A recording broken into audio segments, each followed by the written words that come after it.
Genius Coaching and Guidance Center. Guided by Dhirendra Gupta. Contact me9534878769. Hello student, आज मैं आप सबको class 10th के रियल नंबर चैप्टर के 41 नंबर क्वेश्चन से 60 नंबर तक के क्वेश्चन का सॉल्यूशन बताने जा रहा हूँ। इसके पहले के क्वेश्चन का आंसर मैंने इसके पहले के वीडियो में दे दिया हूँ और अब मैं 41 नंबर क्वेश्चन से सॉल्यूशन बताने जा रहा हूँ। तो 40 नंबर 1 का क्वेश्चन क्या है, देखते हैं। क्वेश्चन है संख्या 0.3 दो पर एक रिंग है को p/q के रूप में लिखा जा सकता है। तो 0.32 ओवर एक रिंग को p/q के रूप में लिखना है। तो मैं इसको लिख के दिखाता हूँ। 0.32 ओवर एक रिंग वाले संख्या को लिखने का पैटर्न है, जितनी संख्या पर एक रिंग रहता है उतना 9 होता है। तो 32 लिख देते हैं और रेकरिंग जिस पे नहीं होता वो होता है माइनस होता है, 3 माइनस हो जाएगा इसमें बाय 9। जिस पे रेकरिंग नहीं होता उसके लिए आता है 0। तो 32 में 3 माइनस कर देंगे, आएगा 29 29/90। क्योंकि ये कटता नहीं है इसलिए ये होगा आंसर नंबर है। 41 नंबर क्वेश्चन का आंसर नंबर है बी। आंसर हो गया बी नंबर। अब मैं नेक्स्ट क्वेश्चन को लेता हूँ। नेक्स्ट क्वेश्चन है 2 और 2.5 के बीच की अपरिमेय संख्या है। 2 और 2.5 के बीच की अपरिमेय संख्या है। तो अपरिमेय संख्या ऑप्शन दिए गए √11, √5, √225, √125। तो मैं सबका मान को सॉल्यूशन करके दिखाता हूँ। √11 का यदि वर्गमूल निकालते हैं तो 3 3 9 कम से कम आता है, 3 दशमलव कुछ आता है। तो 3 2.5 से तो बड़ा हो गया इसलिए इसको नहीं ले सकते हैं। अब बी का जांच करते हैं। बी नंबर में आता है √5। √5 का मान लेते हैं तो आता है 2.23। तो 2.23 जो है 2.25 है। तो इससे तो छोटी संख्या है लेकिन 2 से बड़ी संख्या है, तो आंसर नंबर होगा बी। लेकिन नेक्स्ट आंसर यही है, बी नंबर आंसर बी है। अब मैं इसके आगे के प्रश्नों को भी देखता हूँ, सी नंबर के ऑप्शन को भी देख रहा हूँ। सी नंबर में 225, सी में 225 है। 225 का रूट करते हैं तो आता है 15 × 15 करते हैं 225 तो 15 आता है इसका। 15 तो 2.5 से बहुत बड़ा है। और डी का देखते हैं तो √125 है। 125 है। यदि 100 भी लेते हैं तो 100 का वर्गमूल 10 होता है, तो 125 है। 11 से अधिक ही होगा, 11 पॉइंट है। तो यहाँ देखते हैं क्या सभी संख्याओं में नंबर बी आंसर नंबर सही है। 42 का आंसर नंबर होगा बी। नेक्स्ट क्वेश्चन को लेते हैं। निम्नलिखित में कौन सा कथन सही है अर्थात सत्य है? 2 अपरिमेय संख्याओं का गुणनफल हमेशा अपरिमेय संख्या होता है। प्रत्येक का मैं ऑप्शन पढ़ने के साथ साथ मैं इसका सॉल्यूशन एग्जाम्पल के द्वारा दिखा रहा हूँ। 2 अपरिमेय संख्याओं का गुणनफल हमेशा अपरिमेय होता है, ऐसा कह रहा है। मैं लेता हूँ एग्जाम्पल √2 × √2। 2 अपरिमेय है, गुना कर देता है तो 2 जो है कि परिमेय है। तो नंबर ए क्या हो गया? असत्य। पहला क्लियर हो गया। सेकंड पॉइंट लेते हैं। एक परिमेय संख्या व एक अपरिमेय संख्या का गुणनफल हमेशा अपरिमेय होता है। एक परिमेय लेना है, एक परिमेय तो 2 ले लेते हैं। एक अपरिमेय लेते हैं √2 ही लेते हैं, गुना करते हैं तो 2√2। आप अच्छी तरह जानते हैं 2√2 अपरिमेय संख्या है। इसको सिद्ध भी कर चुके हैं ऐसे संख्याओं को। तो ये क्या है? 2√2 अपरिमेय। कथन में क्या कह रहा है जो उसको फिर से पढ़ते हैं। नंबर बी में है एक परिमेय व एक अपरिमेय संख्या का गुणनफल हमेशा अपरिमेय होता है। यहाँ भी आंसर अपरिमेय है तो आंसर नंबर होगा, यही आंसर सही है, बी नंबर। इसका आंसर हो गया बी नंबर। और सी और डी को तो पढ़ने की आवश्यकता नहीं, फिर भी मैं इसके कथन को एग्जाम्पल के द्वारा दिखा रहा हूँ। 2 अपरिमेय संख्याओं का जोड़ कभी अपरिमेय नहीं हो सकता। अपरिमेय को जोड़ के दिखाते हैं √2 + √2, इसे ई को जोड़ के दिखाते हैं। पता है 2√2, यह भी तो अपरिमेय है। यहाँ कह रहा है अपरिमेय नहीं हो सकता। ये भी अपरिमेय आया, जो है असत्य, वहां अपरिमेय नहीं कह रहा है। डी, एक पूर्णांक तथा एक परिमेय संख्या का जोड़ कभी पूर्णांक नहीं हो सकता है। पूर्णांक लेते हैं 2, एक परिमेय संख्या लेते हैं, जोड़ कभी पूर्णांक नहीं हो सकता। परिमेय संख्या लेते हैं तो 3/1, ये भी तो परिमेय है, पूर्णांक भी परिमेय संख्या होता है। 3 2 5, 5/1, ये क्या है? पूर्णांक है। 5 लिखे या 5/1 पूर्णांक ही है, तो पूर्णांक नहीं हो सकता कहता है, ये भी कथन असत्य था। तो आंसर नंबर हो गया बी। 43 नंबर का आंसर हुआ बी नंबर। अब मैं नेक्स्ट क्वेश्चन को लेता हूँ। 44, यदि n एक प्राकृतिक संख्या है तब रूट n है। n का मान लेते हैं, कोई भी मान ले सकते हैं। n प्राकृतिक संख्या है तो 1 हो सकता है, 2 हो सकता है। यदि हम लेते हैं 1, रूट 1, तो 1 का वर्गमूल होता है 1। और n का मान लेते हैं यदि रूट 2, 2 n का मान लेते हैं, प्राकृतिक संख्या तो 2 भी हो सकता है। 2 लेते हैं तो 2 में क्या होगा? रूट 2 का मान हो गया 2, तो अपरिमेय है, अपरिमेय है। नंबर 1 जो था ये परिमेय था।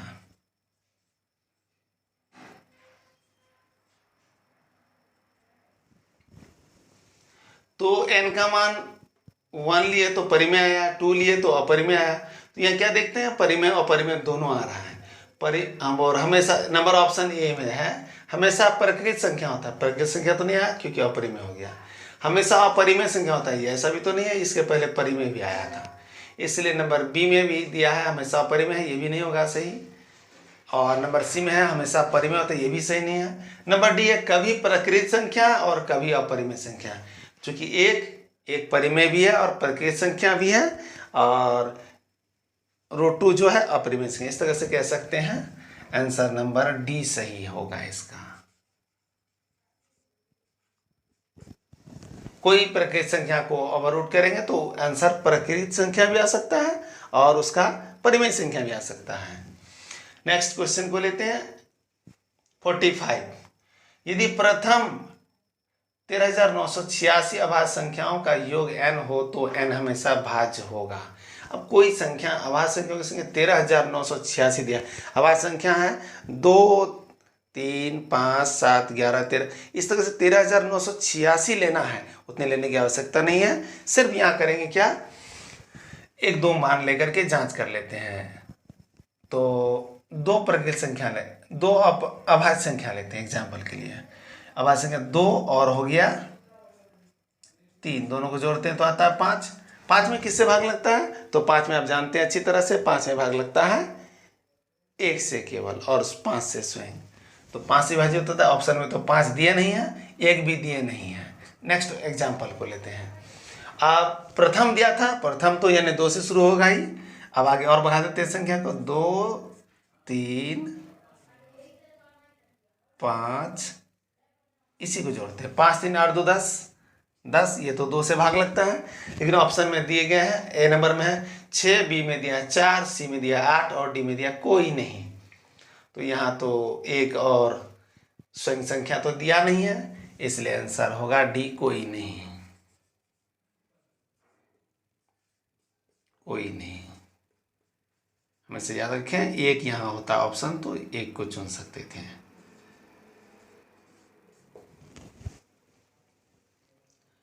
(46) नंबर क्वेश्चन को लेते हैं। x⁴n+1 का एक गुणांक x+1 है तो n निश्चित रूप से है।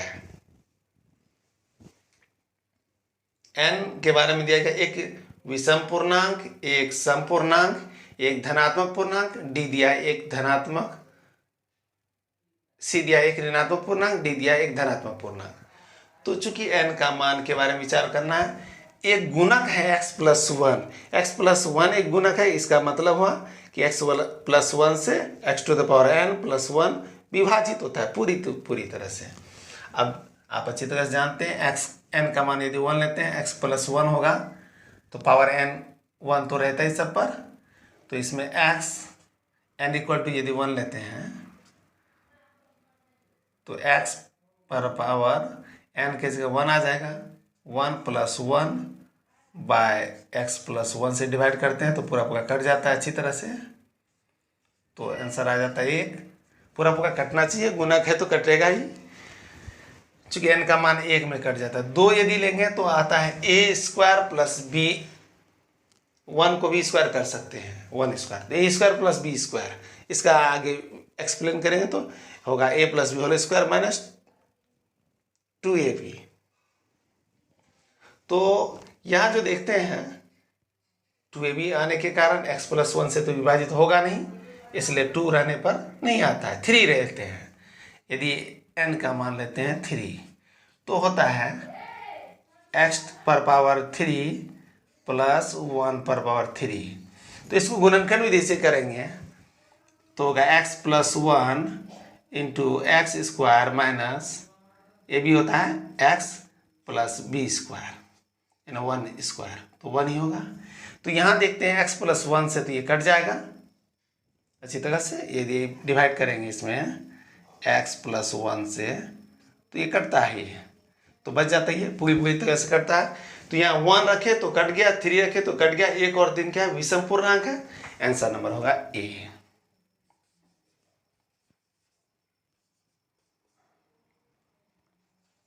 विषम पूर्णांक।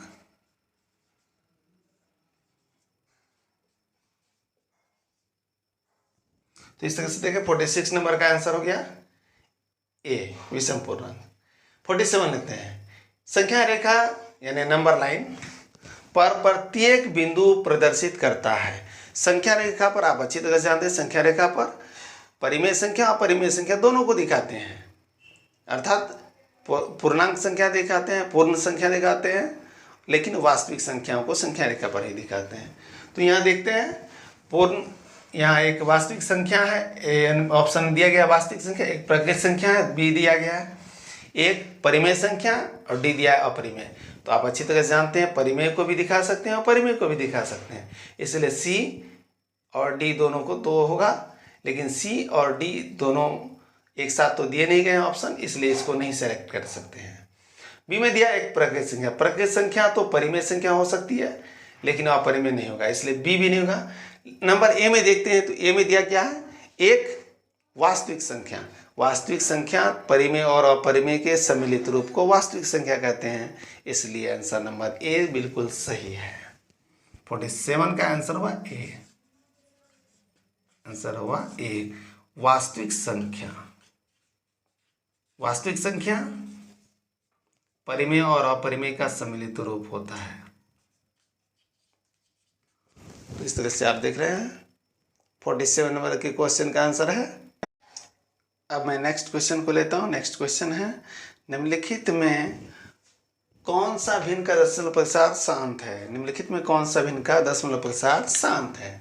तो भिन्न दिए गए हैं 11/700, 91/2100, 243/2^3, 5^3 गुना 7^3 और डी में इनमें से कोई नहीं।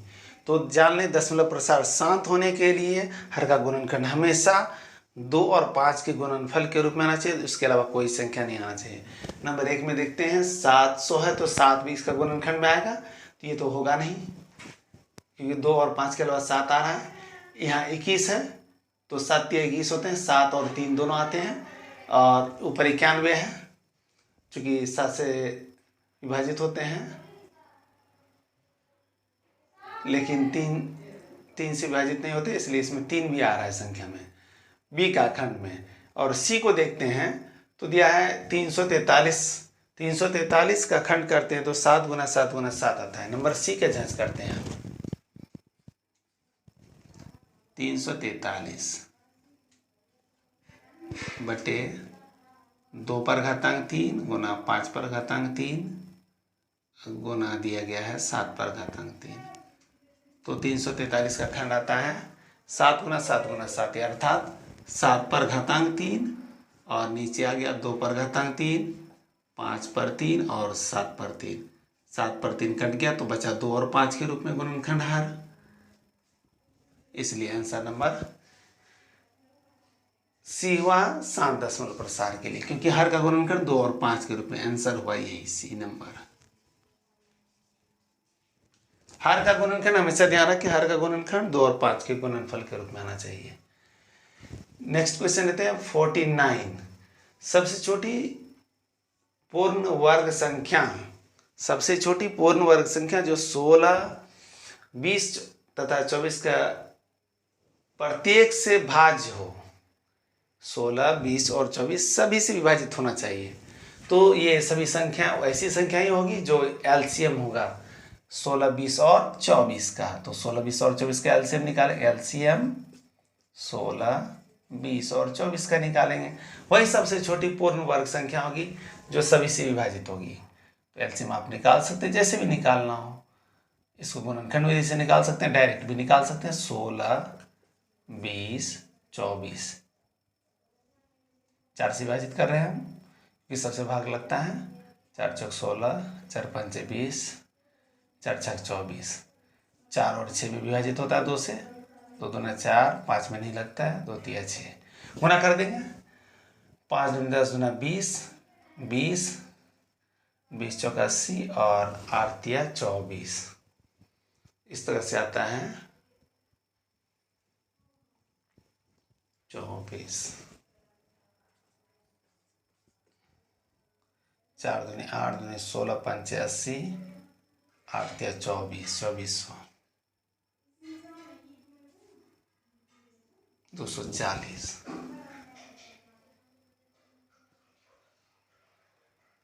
240 आंसर नंबर आता है ए।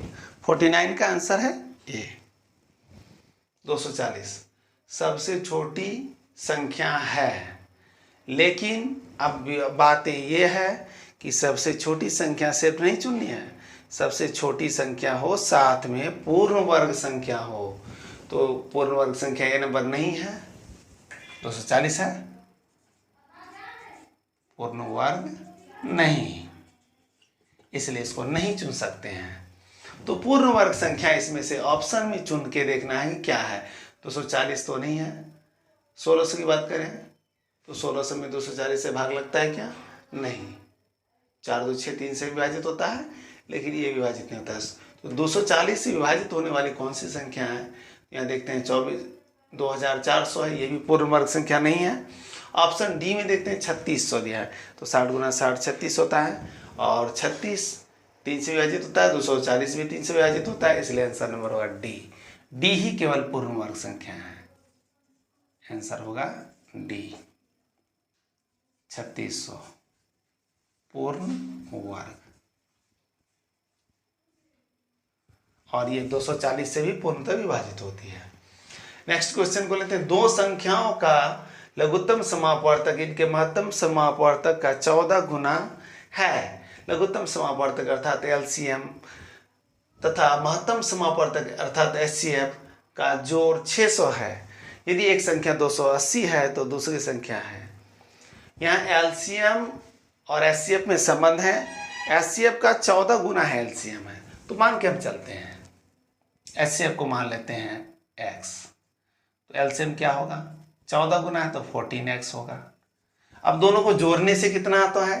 600 प्लस करके 600 कर देते हैं, तो 15x हो गया इक्वल टू 600, और 600 को 15 से डिवाइड करते हैं तो आता है 15 चौके 60 40। x का मान आ गया 40, चूँकि शॉर्टली करना है यहाँ सॉल्यूशन। x का मान 40 आया। अब इस x का मान 40 को रखते हैं x और 14x में, तो एलसीएम इंटू एचसीएफ होता है। सूत्र का आपको पता होगा, दूसरी संख्या बराबर क्या होता है? दूसरी संख्या बराबर होता है एचसीएफ गुना एलसीएम गुना एलसीएम बटे एक संख्या। तो एचसीएफ एलसीएम को गुना करते हैं। एचसीएफ एलसीएम यहाँ क्या है? एचसीएफ हो गया 40, एलसीएम क्या हो गया? 14 इंटू 40, 14 इंटू 40, और बाय एक संख्या 280। इसको घटा लेंगे, आंसर आ जाएगा। 0 0 घटा देते हैं। 14 दूना 28 2, और 2 से घटाते हैं 4 को 2, तो इस तरह से होता है 40 गुना 2, 40 गुना 80। आंसर नंबर देखते हैं, तो आंसर ऑप्शन में ये था 40, बी में था 80, सी में है 120, डी में है 20, तो आंसर नंबर हुआ बी। आंसर नंबर हुआ बी। क्वेश्चन नंबर 50 का आंसर हुआ बी। 51 क्वेश्चन को देखते हैं। 51 में है संख्या 23.43 ओवर रेकरिंग है को पी बाय क्यू के रूप में लिखा जा सकता है जहां पी क्यू पूर्णांक है, क्यू नॉट इक्वल टू 0 है। तो यहाँ रेकरिंग को हटा करके कैसे पी बाय क्यू के रूप में लिखते हैं संख्या, बस ये ध्यान में रखना है। 23.43 के ऊपर मेरा ओवर रेकरिंग है, इसको हटाते हैं तो आता है 23, 4, 3 माइनस कर देंगे 23 बटे आ जाएगा 9, 2 संख्या चुकी है ओवर एग्री, इसलिए 9 आएगा। माइनस करते हैं 3 में 3 को माइनस करते हैं 0, 4 में 2 माइनस के 2 और 3 2 बाय 99। ऑप्शन देखते हैं तो नंबर ए में दिया गया है 2320 बटे 99, यहाँ भी बनाने से यही आता है आंसर। आंसर नंबर हुआ ए। आंसर ए नंबर हो गया। 51 का आंसर हो गया ए नंबर। नेक्स्ट क्वेश्चन को देखते हैं 52। x पर पावर n प्लस 1 का एक गुणक x प्लस 1 है सिर्फ तभी, चूंकि आप ध्यान में ये रखते हैं तो आपको पता होगा। अब ये भी मैंने थोड़ा पहले इसके पहले के क्वेश्चन में मैं इस सवाल का सॉल्यूशन करके दिखाया हूँ। x to the power n plus 1 का एक गुणक x प्लस 1 है सिर्फ तभी a n एक धनात्मक पूर्णांक है, n एक विषम पूर्णांक है, n एक ऋणात्मक पूर्णांक है, n एक सम पूर्णांक है। तो आपको इसको बना के मैं दिखाया था, n का मान 1 और 3 रख के बनाया था, और 1 और 3 में आपका सॉल्यूशन आया था पूर्णतः विभाजित होने वाली संख्या x प्लस 1 से पूर्णतः कटता है, इसके अलावा किसी संख्या से नहीं कटता है। तो यहाँ पर जो देखते हैं संख्या को कट करके तो आता है 1 और 3, अर्थात n का मान 1 और 3 रखने से कटा था, इसलिए एक n और n का मान एक विषम पूर्णांक होगा, क्योंकि 1 और 3 विषम संख्या है। आंसर होगा बी नंबर। इसका सॉल्यूशन मैं पहले बता चुका हूं, बी विषम पूर्णांक।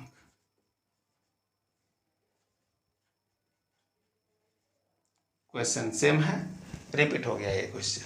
53 नंबर के क्वेश्चन को देखते हैं। 6x to the power 4y तथा 12xy का महत्तम समापवर्तक है। चूंकि आपके बुक में इस तरह के सवाल है नहीं, लेकिन ऑब्जेक्टिव में ऐसे सवाल पूछे जाते हैं एग्जाम में, तो आप ध्यान रखें कि दोनों के गुणनखंड को करेंगे और उसका रेशियो निकालेंगे। अभी मैं दिखा रहा हूँ इसका रेशियो निकालें। 6x to the power 4y 12x y। अब ध्यान रखें अंक के दोनों संख्या जो है 6 और 12 दोनों में विभाजित होने वाली संख्या क्या है, 6 से विभाजित होता है दोनों में। HCF निकाला है दोनों का, पहले तो 6 से दोनों भाग लगता है, 6 हो गया। x यहाँ 4 है, यहाँ 1 है, तो मिनिमम एक x मिलता है दोनों में, ठीक है। y दोनों में मिलता है, y भी मिल गया। 6xy अर्थात आंसर नंबर है डी। आंसर नंबर डी है। 53 नंबर क्वेश्चन का आंसर हुआ डी नंबर 6xy। 6xy से दोनों को भाग करेंगे तो दोनों कट जाएगा। 54 नंबर क्वेश्चन लेते हैं। √10 इंटू √15 बराबर है। सॉल्यूशन करके देखेंगे, 10 और 15 का सॉल्यूशन करेंगे। √10 इंटू √15, तो दोनों के अंदर रूट है, दोनों को एक साथ कर सकते हैं। 10 गुने 15 खंड करके देख लेते हैं। 2 गुना 5 आता है 10 का, और 15 का आता है 3 गुना 5, तो 5 तो बाहर आ सकता है। 5 डबल हो गया, 5 बाहर आ गया, और 2 इंटू 3 6, 5√6। आंसर ऑप्शन देखते हैं 5√6 ए नंबर में दिया गया है। आंसर हुआ ए नंबर। ये 54 का answer A number. 55 3 plus √3 3 minus √3 एक परिमेय संख्या है। हाँ नहीं, दोनों कहाँ नहीं जा सकता है, डी नंबर ऑप्शन दिया गया।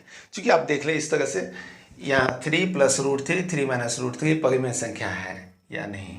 तो a plus B into A minus B के सूत्र पर हल करेंगे। 3 plus root 3, 3 plus root 3 into 3 minus root 3 का सोल्यूशन होगा a plus B into A minus B, A square minus B square, 3 square minus root 3 square. तो 3 square का हो गया 9 माइनस रूट 3 का स्क्वायर किया तो यह 3, 9 माइनस 3 इक्वल टू 6। तो 6 क्या है, पी बाई क्यू के रूप में है, 6/1 लिख सकते हैं, इसलिए परिमेय हुआ। आंसर हुआ परिमेय है, अर्थात आंसर तो हाँ लेना होगा। आंसर हुआ ए यानी हाँ। तो इस तरह से आप देख रहे हैं 55 नंबर का क्वेश्चन का सॉल्यूशन हुआ। आंसर नंबर ए हाँ परिमेय संख्या है। अब मैं नेक्स्ट क्वेश्चन को लिखता हूँ। नेक्स्ट क्वेश्चन है 56 नंबर का, 1.34 को परिमेय संख्या के रूप में लिखिए। 1.34 को परिमेय संख्या, चूंकि 1.34 शांत दशमलव है।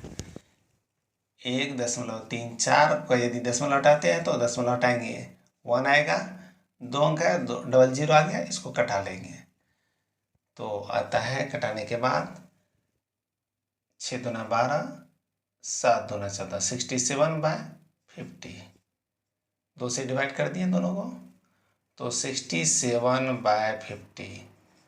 चूँकि ये कटता नहीं है आगे तो इसके ऑप्शन दिए गए, ए नंबर 13/40, 67/50, 12/13 और डी में है कोई नहीं। तो यहाँ दिया गया संख्या क्या है, आंसर नंबर होगा बी। 56 का आंसर हुआ बी नंबर, 67/50। नेक्स्ट क्वेश्चन को लिखते हैं, क्या सभी वास्तविक संख्या एक परिमेय संख्या है? क्या सभी वास्तविक संख्या एक परिमेय संख्या है? तो आप जान ले, वास्तविक संख्या जो है परिमेय संख्या और अपरिमेय संख्या का सम्मिलित रूप होता है। तो वास्तविक संख्या परिमेय तो होगी ही और साथ में अपरिमेय भी होगी। तो क्या आ गया है, केवल परिमेय है, ऐसा तो हो नहीं सकता है। वास्तविक संख्या मैं लिख देता हूँ रोज को, वास्तविक संख्या जो होती है परिमेय और अपरिमेय का सम्मिलित रूप होता है। परिमेय तथा अपरिमेय का सम्मिलित रूप।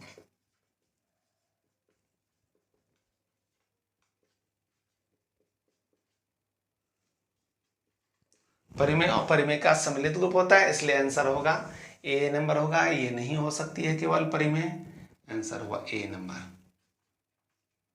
ऐसे सवाल इसके पहले मैं बता चुका हूं। नेक्स्ट क्वेश्चन लिखते हैं 58, 0.23 ओवर एकरिंग दिया गया है, को परिमेय संख्या के रूप में लिखिए। परिमेय संख्या के रूप में लिखना है 0.23 ओवर एकरिंग को, 0.23 ओवर एकरिंग है तो इसको जितने संख्या पर एग्रीग आता है उतना 9 आता है, 23/9 आ गया। चूंकि आगे तो 0 है तो 0 माइनस करेंगे तो यही आएगा 23 ही रहेगा, 23/99। आंसर नंबर है बी।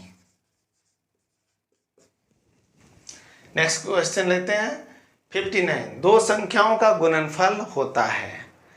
दो संख्याओं का गुणनफल क्या होता है, जरा इसको देखना है। दो संख्याओं का गुणनफल हमेशा एचसीएफ और एलसीएम का गुणनफल के बराबर होता है, ये तो रूल्स ही है।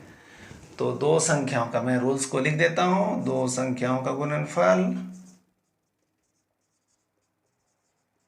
दो संख्याओं का गुणनफल बराबर होता है एचसीएफ गुना एलसीएम। ये पॉइंट याद रखें हमेशा, आप याद होगा भी आपको कि ऐसे सवाल सॉल्व किए हैं। दूसरी संख्या निकालने में भी इसी फॉर्मूला का प्रयोग करते हैं। तो HCF Guna LCM, option A में था एचसीएफ प्लस एलसीएम, नहीं होगा। ऑप्शन बी में है एचसीएफ माइनस एलसीएम, नहीं होगा। ऑप्शन सी में है एचसीएफ इंटू एलसीएम, ये तो होगा ही। दो संख्या का गुणनफल एचसीएफ गुना एलसीएम होता है। आंसर नंबर हुआ सी। अब नेक्स्ट क्वेश्चन को लेता हूं। नेक्स्ट क्वेश्चन देखते हैं, परिमेय संख्या 43/2 गुना 5/3 का दशमलव प्रसार दशमलव के कितने स्थानों के बाद रुक जाएगा? सवाल को अच्छी तरह समझें। दशमलव के कितने स्थानों के बाद रुक जाएगा दशमलव प्रसार, यानी दशमलव में इसको बदलेंगे तो कितना अंक तक आएगा दशमलव में मान। इसको बिना बनाए भी बता सकते हैं, केवल हर को देखने की आवश्यकता है। हर में 2 और 5 के जो घातांक हैं, अधिकतम घातांक 2 या 5 के जितने होंगे उतने ही अंक तक दशमलव आ सकते हैं। फिर से मैं कहता हूँ, हर के गुणनखंड को देखना है। 2 और 5 में जितने घातांक अधिकतम संख्या में हो, 2 पर अधिकतम यदि घातांक जो है वो ले सकते हैं, या 5 पर अधिकतम घातांक ले सकते हैं। तो ऑप्शन को यहाँ देखेंगे, 2 पर घातांक क्या है 4 और 5 पर घातांक है 3। इसको दशमलव में करेंगे तो 5 को भी 4 की संख्या में बनाना पड़ेगा, 5 से गुना करेंगे दोनों को, तब दशमलव में परिणत होगा। इस तरह से इसका आंसर होगा 4। लेकिन मैं आपको सॉल्व करके दिखा रहा हूँ दशमलव प्रसार करते हुए। शॉर्ट लिए तो रूल्स है 43/2 पावर 4 इंटू 5 पावर 3 इंटू 5/5 करेंगे। 5 दिया 15, 5 चौक 20 और 1 21, 215/2 गुना 5 पर घातांक हो गया 4, अर्थात हो गया 10 पर घातांक 4 और ऊपर हो गया 215। इसको दशमलव में करेंगे तो आएगा 0.0215। यहाँ आप देख रहे हैं 4 अंक दशमलव आ रहा है, तो इसका आंसर हुआ नंबर डी। मैं सॉल्यूशन करके दिखा रहा हूँ, आवश्यकता नहीं है इसके सॉल्यूशन की, सिर्फ आप देखें 2 और 5 में अधिकतम पावर क्या दिया है गुणनखंड में। यदि हर में गुणनखंड नहीं गएगा तो आपको गुणनखंड करने की आवश्यकता है। ओके, तो मैं आपको रियल नंबर चैप्टर के 60 नंबर तक के क्वेश्चन का सॉल्यूशन बता दिया हूँ, और इसके पिछले क्वेश्चन का सॉल्यूशन मैं पिछले वीडियो में मैं बता दिया था। और नेक्स्ट चैप्टर जो है पॉलिनोमाइल्स, द्विघात बहुपद, इसका सॉल्यूशन मैं नेक्स्ट वीडियो में बताऊंगा। तो ये था रियल नंबर चैप्टर का सॉल्यूशन। ओके।